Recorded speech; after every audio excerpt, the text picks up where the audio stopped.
नमस्कार साथियों, स्वागत है आप सभी का।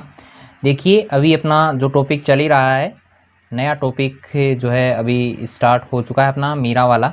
और अपना जो रामचरितमानस का जो भाग रहता है बालकांड वाला, वो भी चल ही रहा है। इसकी कि आगे बढ़ते हैं, क्लास से अपनी जो है 9 क्लासेज हो चुकी हैं। ठीक है, तो फर्स्ट ग्रेड और सेकंड ग्रेड दोनों के लिए ये जो है इम्पोर्टेंट रहने वाला है और काफ़ी लंबा टॉपिक है, तो धीरे धीरे चलेगा, साथ में नहीं करवाएंगे। ठीक है, तो चलिए देखिए, रामचरितमानस का ये भाग रहता है, तुलसीदास इसके जो है लेखक हैं और बालकांड जो है वो यहाँ पर अपन पढ़ ही रहे हैं। चलिए बात करते हैं सबसे पहले दोहे की, कि सरल कवित कीर्ति विमल सोई आदर ही सुजान। विमल का मतलब होता है स्वच्छ, कवित का मतलब होता है कविता। कवित किसे कहते हैं?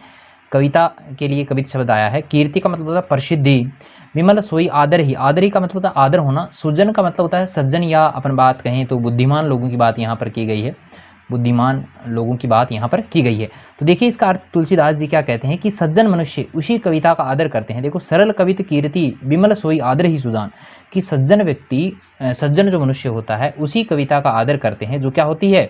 सरल होती है, और जिसमें निर्मल चरित्र का वर्णन हो। देखिए लिखा है ना, विमल सोई आदर ही, जिसमें क्या हो? निर्मल चरित्र का वर्णन हो, उसी का विद्वान लोग आदर किया करते हैं। और सहज बयर बिसराई, बै की आवृत्ति हो रही है, ऊपर वाले में क्या की आवृत्ति हो रही थी, तो यहाँ पर अनुप्रास अलंकार का प्रयोग भी अच्छे ढंग से किया गया है। सहज बयर बिसराई, रिपु, रिपु का मतलब होता है शत्रु। रिपु किसे कहते हैं? शत्रु को कहते हैं। बिसराई का मतलब होता है भूलना। बिसराई का मतलब क्या होता है? भूलना होता है। जो सुनी कर ही बखान, बखान का मतलब वर्णन करना। तो देखिए, जिसे सुनकर शत्रु भी क्या हो जाए? स्वाभाविक बैर को भूलकर। तो बैर, सहज बैर, बैर का मतलब होता है स्वाभाविक जो बैर होता है, बैर यानी बैर को भूलकर सराहना करने लगते हैं। सुनी कर ही बखान, क्या करने लगते हैं? सराहना करने लगते हैं। वही कविता क्या होती है? सर्वश्रेष्ठ होती है, आदर के लायक होती है। चलिए अगले दोहे में क्या बताया गया है देखिएगा, कि सोई सो न होई बिनु बिमल मति। मति का मतलब होता है बुद्धि। मति किसे कहते हैं? बुद्धि को कहते हैं। मोही मति बल अति भोर, मति का बुद्धि होता है, बल यानी बल, अति यानी अति, भोर यानी बहुत ज़्यादा। तो देखिए यहाँ पर दूसरे दोहे में क्या कहते हैं तुलसीदास जी, कि ऐसी कविता बिना निर्मल बुद्धि के नहीं हो सकती। सो न होई बिनु बिमल मति, कि बिना बुद्धि के ऐसी कविता का निर्माण नहीं किया जा सकता। और मेरी बुद्धि तो क्या है? मेरी बुद्धि का बल तो बहुत थोड़ा है। अच्छा, थोर, सॉरी, थोर का मतलब यहाँ पर क्या रहेगा? थोड़ा रहेगा, कि मेरी बुद्धि का जो है वो यहाँ पर जो बल है वो तो बहुत थोड़ा है, ज़्यादा नहीं है। करहूँ कृपा हरि जस, हरि जस, ये जस का मतलब होता है यश। जस का मतलब क्या होता है? यश होता है। कहूँ पुनि पुनि, पुनि पुनि दोबारा से, करहूँ निहोर। तो देखिए यहाँ पे तुलसीदास जी आगे क्या कहते हैं, इसलिए बार बार विनती करता हूँ, पुनि पुनि करहूँ निहोर, बार बार विनती करता हूँ कि हे कवियों, आप मुझ पर कृपा करने जिससे हरि के यश का वर्णन में कर सकूं। आप सब जो है मुझ पर कृपा करें, जिससे मैं हरि के यश का जो है वो वर्णन कर सकूं। ठीक है, चलिए आगे देखिएगा, कि कवि कोविद रघुवर चरित मानस मंजू मराल। तो देखिए, कवि कोविद कह की आवृत्ति हो रही है, इसलिए अनुप्रास अलंकार का प्रयोग यहाँ पर हुआ है। बार बार बताने की आवश्यकता नहीं है, जहाँ पे भी वर्णों की आवृत्ति होती है वहाँ पर कौन सा अलंकार होता है? अनुप्रास अलंकार। तुलसीदास जी क्या कहते हैं, कि कवि और पंडित रामचरित्र रूपी मानसरोवर के सुंदर हंस हैं। मकराल का मतलब यहाँ पर क्या रहेगा? हंस रहेगा। मानस का मतलब मानसरोवर, मंजू यानी सुंदर होता है। कि कवि कोविद रघुवर चरित मानस मंजू मकराल, कि कवि और कोविद का मतलब पंडित जो है वो रामचरित्र रूपी मानसरोवर के क्या है? सुंदर हंस के समान है। और बाल विनय सुनी सुरुचि लखी, लखी यानी देखना, मोह पर हो कृपाल। कृपाल का मतलब होता है कृपा, कि मेरे जैसे बालक की विनती सुनकर और सुरुचि को देखकर मुझ पर कृपा जरूर करेंगे। ठीक है, तो ये बातें कौन कहते हैं? तुलसीदास जी। चलिए समझ में आ गई होगी पूरी की पूरी बात। चलिए नेक्स्ट पद की तरफ चलते हैं, कि बदऊ, बदऊ यानी वंदना करता हूँ, मुनि पद कंज रामायण जे ही निर्मय। निर्मय का मतलब होता है निर्माण करना, रचना करना, रचना करना। तो देखिए यहाँ पर तुलसीदास जी जो हैं वो वर्णन करते हुए कहते हैं, कि बदऊ मुनि पद, कि मैं उन मुनिवर की, उस मुनिवर की, कौन से मुनिवर की? जिसने क्या किया था? रामायण की रचना की थी। तुलसीदास जी क्या कहते हैं, कि मैं रामायण की रचयिता वाल्मीकि मुनि के चरण कमलों की वंदना करता हूँ, कि जिन्होंने रामायण जैसे महान ग्रंथ की रचना की, ऐसे मुनि के मैं चरणों की वंदना करता हूँ। सखर सुकोमल मंजू दोष रहित दूषण सहित, जो क्या है? खर सहित होने पर भी, दोष सहित होने पर भी कठोर से विपरीत बड़ी कोमल और सुंदर है। तो देखिए, दोष सहित होने पर भी, दोष होने पर भी कठोरता से उन्होंने क्या किया था, दोषों का समन किया था, दोषों को दूर किया था।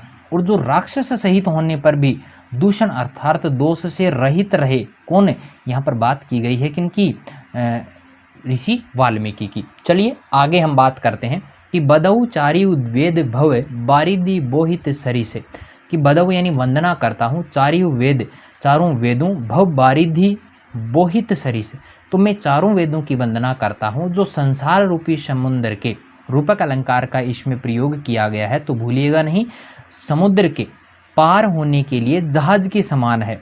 कि देखो कि भव बारिधि, बारिधि समुद्र को कहा गया है, बोहित सरी से, बोहित का मतलब नाव के यहाँ पर सरिस का मतलब होता है समान, तो जो क्या है संसार रूपी समुद्र से पार होने के लिए जहाज के समान है। उन चारों वेदों की मैं वंदना करता हूँ कि जिन्हें न सपनेऊ खेद बरनत रघुवीर विशद जसु, जसु का मतलब होता है यश, जिन्हें प्रभु श्री राम का निर्मल यश करते हुए, निर्मल यश का वर्णन करते हुए सपने में भी खेद नहीं होता, ऐसे वेदों की मैं वंदना करता हूँ। ठीक है, समझ में आ गई होगी बात। फिर भी कोई समस्या हो तो बेझिझक आप जो है क्या कीजिएगा, कमेंट कर दीजिएगा। चलिए आगे चलते हैं कि बदऊ विधि पद रेणु, रेणु का मतलब मिट्टी होती है, भव सागर जे ही किन्ह जय, कि ब्रह्मा जी के चरणों की, देखिए विधि विधाता को कहते हैं और विधाता कौन है, ब्रह्मा जी हैं, कि बदऊ विधि पद रेणु भव सागर जे ही किन्ह जय, कि मैं ब्रह्मा जी के चरणों की जो मिट्टी है उसकी वंदना करता हूँ। रेणु भव सागर जे ही किन्ह जय, जिन्होंने इस संसार रूपी सागर का निर्माण किया, तो यहाँ पर भी कौन सा अलंकार हो गया, रूपक अलंकार। तो जिसने संसार रूपी सागर का निर्माण किया, ऐसे ब्रह्मा जी के चरणों की मिट्टी की मैं वंदना करता हूँ। कि संत सुधा सरी धेनु प्रगटे खल विष बारुनी, तो जहाँ से एक और क्या होता है, संत रूपी अमृत, देखिए संत सुधा, सुधा का मतलब होता है अमृत, सरी का मतलब होता है सरिता, और धेनु प्रगट, देखिए क्या होता है संत रूपी अमृत, और चंद्रमा, देखिए चंद्रमा और कामधेनु निकले हैं, और दूसरी ओर से प्रगटे खल विष बारुनी, दूसरी ओर से दुष्ट मनुष्य है और मनुष्य रूपी विष है और मदिरा उत्पन्न हुए थे। उस ब्रह्मा जी के चरणों की मिट्टी की मैं क्या करता हूँ, वंदना करता हूँ। ठीक है, समझ में आ गई होगी बात।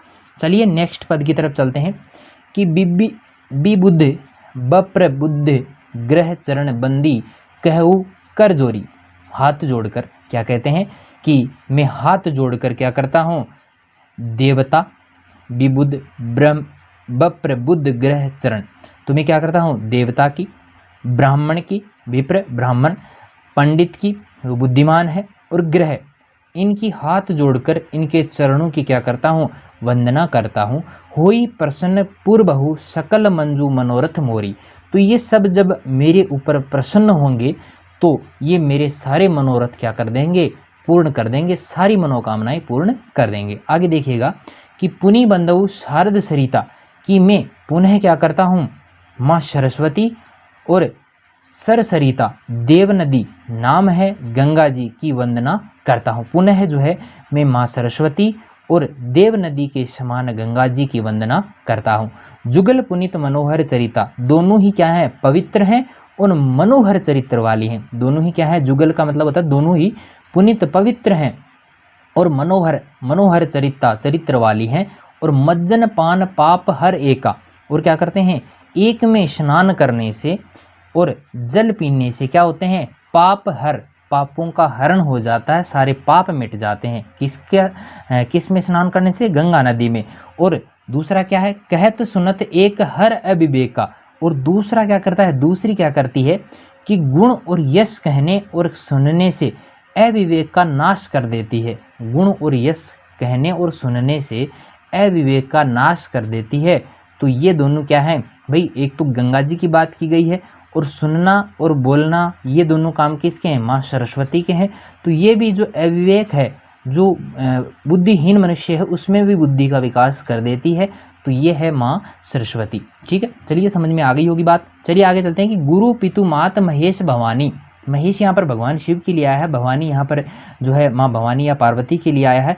परनऊ दीन बंधु दीन दानी, दीन बंधु के समान है, दीनों की सेवा करने वाला, गरीबों की सेवा करने वाला। तुलसीदास जी कहते हैं कि मैं महेश और पार्वती को प्रणाम करता हूँ कि वही क्या है, गुरु पित मातु, जो मेरे क्या है गुरु हैं, माता पिता के समान है। प्रणव दीन बंधु दीन दानी, जो क्या है दीन बंधु के समान दान करने वाले हैं, गरीबों की सहायता करने वाले हैं। और सेवक स्वामी सखा सीए पी के, सीए सीता के लिए आया है, सीए शब्द जो है वो किसके लिए आया है यहाँ पे, सीता के लिए। तो जो सीता के पति रामचंद्र जी के क्या हैं, सेवक हैं, और स्वामी हैं, सखा हैं, क्या हैं, भगवान जो सीता के पति हैं भगवान रामचंद्र जी, उसके सेवक हैं, स्वामी हैं, सखा हैं, तथा हित निरूपधि सब विधि तुलसी के, और मेरा सब प्रकार से क्या करने वाले हैं, हित करने वाले हैं, सब प्रकार से मेरी सहायता करने वाले हैं। तो ऐसे महेश और माँ पार्वती के चरणों की मैं वंदना करता हूँ, उनको प्रणाम करता हूँ। ठीक है, समझ में आ गया होगा। तो वीडियो को लाइक जरूर कीजिएगा, दोस्तों के साथ में शेयर भी करना है, और अपने चैनल HS स्टडी टॉक जो है उसको सब्सक्राइब करना ना भूलें। चलिए आगे चलते हैं कि कली बिलो की जग हित हर गिरिजा। तो देखिए क्या कहते हैं कि जिस शिव पार्वती ने कली यानी कलयुग के लिए आया, बिलोक यानी देख कर, जग हित हर गिरिजा, कि कलयुग को देखकर जगत के हित के लिए, संसार के हित के लिए क्या किया, साबर मंत्र जाल जिन्हें सिरिजा, जिन्होंने क्या किया, साबर मंत्र समूह की रचना की। साबर मंत्र है, देखा हुआ तो मेरा भी नहीं है, पढ़ा हुआ भी नहीं है, ठीक है, लेकिन कोई मंत्र ही होगा जो आपको फर्स्ट ग्रेड और सेकंड ग्रेड से पार लगा दे, वही मंत्र है जो आप मेरे सामने देख रहे हैं। तो साबर मंत्र समूह की रचना की, जिन्होंने क्या किया, साबर मंत्र जाल जिन्हें सृजा, अनमिल आखर अर्थ न जापो, और क्या किया, देखो जिन मंत्रों के अक्षर क्या हैं, बेमेल हैं, जिनके अक्षर क्या हैं, बेमेल है, अनमिल का मतलब बेमेल है, जिनका न कोई ठीक अर्थ होता है, आखर अर्थ न जापो, जिसका कोई ठीक अर्थ नहीं है, और न जापो, न जप ही होता है, तो ना तो भाई जिसका जप होता है ना कोई ठीक अर्थ उसका है, और सारे अक्षर बेमेल से नज़र आपको आते हैं। फर्स्ट ग्रेड सेकंड ग्रेड में भी ऐसा ही हो रहा होगा, ठीक है, नहीं हो रहा तो आपका सिलेक्शन निश्चित है। तथा प्रगट प्रभाव महेश प्रताप, महेश भगवान शिव जी की बात की गई है, तथा शिव जी के प्रताप से जिनका प्रभाव प्रत्यक्ष है, उन भगवान शिव और पार्वती की मैं वंदना करता हूँ।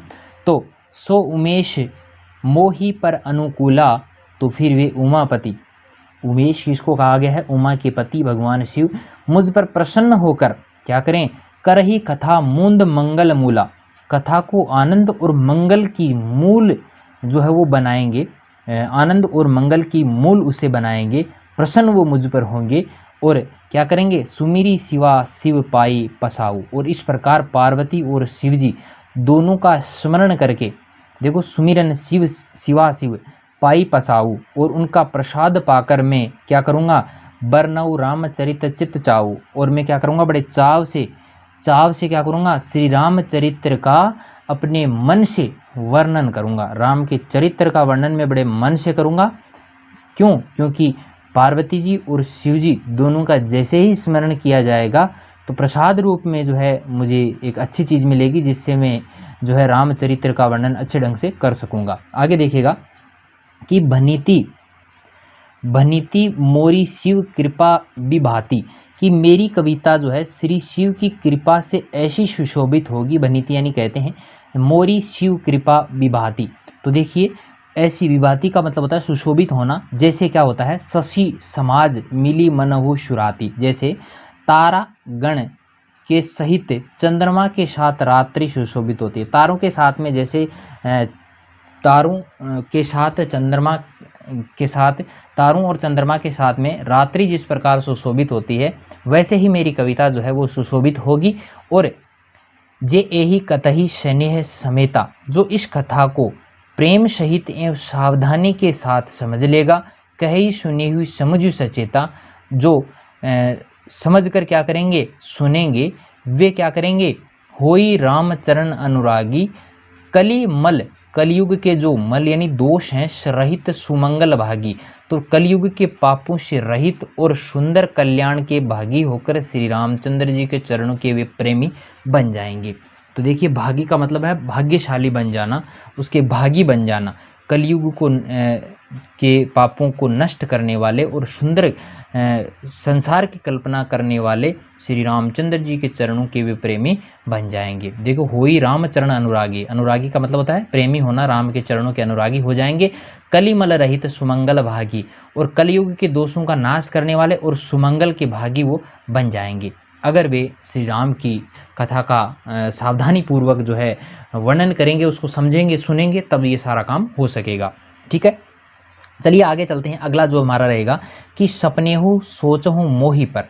तुलसीदास जी कहते हैं कि शिव पार्वती यदि मुझ पर सपने में भी प्रसन्न हो जाए, जो हर गोरी पसाऊ, तो वह सब सच हो जाएगा जो मैंने, तो फुर होऊ जो कहेऊ सब, वो सब कुछ हो जाएगा जो मैंने भाषा कविता के प्रभाव स्वरूप कहा था। भाषा बनीति प्रभाव, जो भाषा प्रभाव के स्वरूप मैंने कहा था, वो सपना मेरा सच हो जाएगा अगर शिव पार्वती मुझ पर प्रसन्न हो जाते हैं, खुश हो जाते हैं। गोरी का मतलब यहाँ पर है जो पार्वती के लिए आया है, और सपनेऊ हर गोरी मोही, कौन? शिव जी। हर यहाँ पर भगवान शिव के लिए आया है, भगवान शिव जी के लिए। ठीक है, चलिए आगे बात करते हैं कि बदऊ अवध पुरु अति पावनी।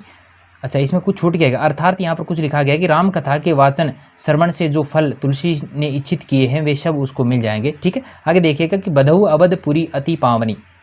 पावनी तुलसीदास जी कहते हैं कि मैं अयोध्या नगर, देखिए अवध और सरयू नदी, सरयू सरी कली कलुष नसामनी, कली को नगर के नर नारियों को प्रणाम करता हूँ। कली भाई देखो यहाँ पे वंदना करता है अवध की, किसकी? अयोध्या नगर की। और अति पावनी, अति पवित्र कौन है? सरयू नदी। कली कलुष नशावनी, तो कली युग के यानी इस नगर के, कलयुग के नगर के जो नर नारी हैं उनको क्या करता हूँ? उनकी मैं वंदना करता हूँ। परनवपुर नर नारी बहोरी, और प्रणाम करता हूँ उस नगर के नर नारियों को। ममता जिन्हें पर प्रभु न थोरी, जिन पर श्री राम की अत्यधिक कृपा रही है, ऐसे नगर को मैं क्या करता हूँ? प्रणाम करता हूँ। ऐसी अयोध्या नगरी को मैं प्रणाम करता हूँ। छोटा सा इसका अर्थ है, कोई ज़्यादा कठिन वाला नहीं है। चलिए आगे देखिए कि सीए निंदक, सीए का मतलब यहाँ पर रहेगा सीता। सीए निंदक अग ओग व नसाए, तो जिन्होंने सीता की निंदा करने वाले के पाप का नाश कर दिया, लोक विशोक बनाई बसाए, और उसको शोक रहित करके अपने भवन में निवास दिया, उसको बसाया। किसने? प्रभु श्री राम ने। किसने? प्रभु श्री राम ने। बदऊ कौशल्या दिशि प्राची, और मैं कौशल्या रूपी पूर्व दिशा की क्या करता हूँ? दिशि कीर्ति जासु सकल जग माची, उसकी मैं वंदना करता हूँ, जिसकी कीर्ति समस्त संसार में फैल रही है, जिसकी प्रसिद्धि पूरे संसार में फैल रही है, उस भगवान राम की मैं वंदना करता हूँ। ठीक है, समझ में आ गई होगी बात। तो वीडियो को लाइक जरूर कर दीजिएगा, दोस्तों के साथ में शेयर भी करना ना भूलें। चलिए आज के लिए इतना ही, मिलते हैं फिर एक नए वीडियो के साथ में, तब तक के लिए धन्यवाद।